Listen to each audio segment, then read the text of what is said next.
तभी केट देखती है कि फ्रैंक के गाड़ी में एक बीमार बच्ची है। ये लोग घबरा जाते हैं और ब्रायन गाड़ी को वहाँ से भगा देता है।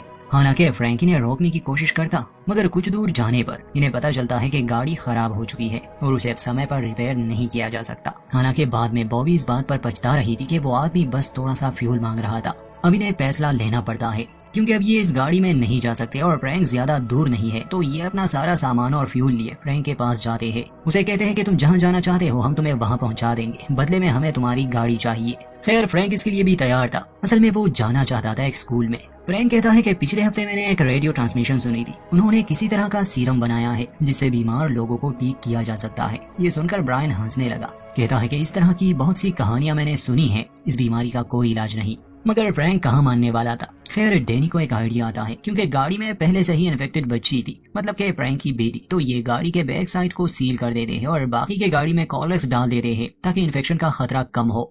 फ्रैंक इसके लिए मान चुका था। खैर अब ये सभी मिलकर सफर करने लगे। रास्ते में फ्रैंक समझ जाता है कि ये लोग इतने भी खतरनाक नहीं है, मगर फिर भी सावधान तो रहना पड़ेगा। ब्रायन और केट ज्यादा सीरियस नहीं लग रहे थे। ब्रायन ड्राइव कर रहा था, मगर उसकी गलती की वजह से गाड़ी बेकाबू हो गई। उनका एक्सीडेंट होते होते रह गया। ब्रेक लगाते समय जो प्लास्टिक इन्होंने लगाया था वो खुल सकता था और अगर ऐसा होता तो सबसे पहले केट बीमार हो जाती क्योंकि वो पिछली सीट में बैठी थी। गाड़ी के रुकते ही वो काफी घबरा गई। गुस्से में वो कार से नीचे उतर जाती है। डैनी भी उसके पीछे जाता है। कुछ आगे जाने पर इन्हें एक और गाड़ी मिली। अब चूंकि सभी पेट्रोल पंप्स खाली हो चुके हैं, इसलिए इन्हें जहां भी गाड़ी मिलती ये लोग उससे फ्यूल निकाल लेते। डैनी और ब्रायन जब फ्यूल निकालने की कोशिश कर रहे थे, देखते हैं कि गाड़ी में एक इन्फेक्टेड लाश पड़ी है। चाबी लेते समय डैनी को रियलाइज होता है कि वो इंसान मरा नहीं है, बल्कि उसमें अब भी जान है। ये दोनों काफी डर जाते हैं। फ्यूल लिए जल्दी वहां से निकल जाते हैं। सफर लंबा था, इसलिए इन्हें एक जगह रात बितानी पड़ी। फ्रैंक की बच्ची को बुरा ना लगे इसलिए डैनी और बॉबी उससे बात करने की कोशिश कर रहे थे। बॉबी और ब्रायन जो कि मैच्योर है, मगर उनके कैरेक्टर्स बच्चों की तरह है। हालांकि ऐसे हालात में हर इंसान ट्रॉमेटाइज ही रहता है जब आपके नजरों के सामने दुनिया का अंत हो रहा हो, मगर ब्रायन और बॉबी मानो जैसे वेकेशन पर आए हो।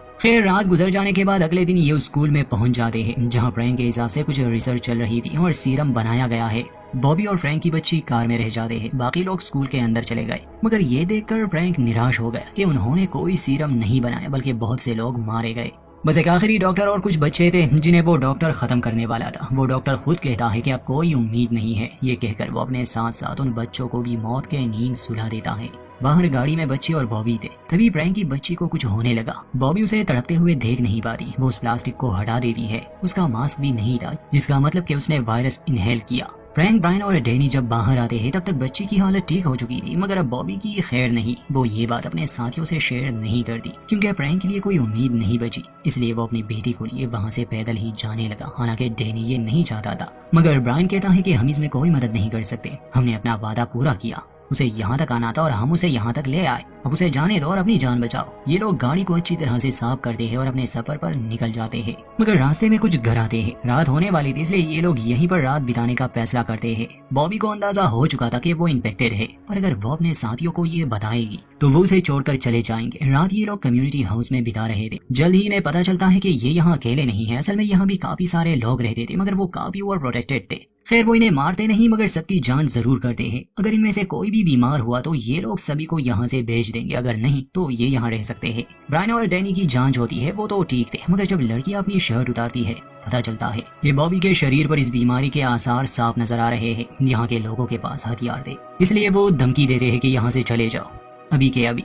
इन सभी को जिंदा छोड़ दिया जाता है। अगले दिन हम देखते हैं कि सभी बहुत उदास हैं। बॉबी अभी भी उनके साथ गाड़ी में थी, मगर इन्होंने मास्क पहने थे क्योंकि अपनी जान की परवाह तो थी इन्हें। इस सबसे बॉबी को बहुत बुरा लग रहा था क्योंकि सभी उससे दूर भाग रहे थे। एक फ्यूल पंप पर ये लोग रुकते हैं। ब्रायन ने चूंकि रूल्स बनाए थे और वो अपने रूल से पीछे नहीं हट सकता था, इसलिए वो फैसला करता है कि हम बॉबी को यहीं छोड़ देंगे। हालांकि वो उससे प्यार करता था, मगर प्यार से बढ़कर अपनी जान है। ब्रायन को इस बात पर भी बड़ा गुस्सा आया था कि उसने किसी को इस बारे में नहीं बताया। वो सबको बीमार कर सकती थी। बॉबी बहाना बनाने की बहुत कोशिश कर रही थी कि ये मैं गिर गई थी, मगर कोई फायदा नहीं। ब्रायन उसे वही छोड़ देता है। इसके बाद ब्रायन बिल्कुल बदल गया, वो मतलबी बन गया। इनके पास अब सप्लाईज की बहुत कमी थी, खासकर फ्यूल। इन्हें मदद की सख्त जरूरत थी। सामने ही एक गाड़ी आ रही थी। डैनी ब्रायन से कहता है कि हमें उनसे मदद मांगनी चाहिए, वो भी प्यार से, मगर ब्रायन उसकी बात नहीं मानता और गाड़ी को सड़क के बीच रोक देता है। डैनी कार से नीचे उतरता है। उस गाड़ी में 2 औरतें थी। डैनी उनसे मदद मांगने की कोशिश कर रहा था, मगर वो मदद करने से इनकार करते हैं और जैसे ही वो वहाँ से निकलने वाले थे ब्रायन उन पर गोलियां चलाता है। एक औरत तुरंत ही मर जाती है। ब्रायन दूसरी को गाड़ी से बाहर निकलने का कहता है मगर उसके पास गन थी। वो ब्रायन के पैर पर गोली मार देती है। अंत में तो ब्रायन दूसरी औरत को भी मार देता है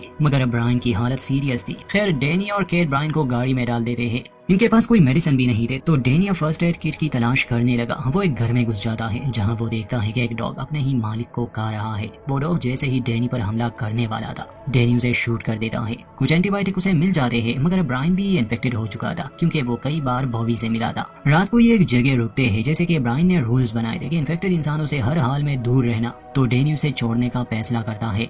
मगर खुद ब्रायन ऐसा नहीं चाहता था। उसने गाड़ी की चाबियां चुरा ली थी। डैनी को अपनी और केट की जान बचानी है इसलिए वो अपने ही भाई को मार देता है।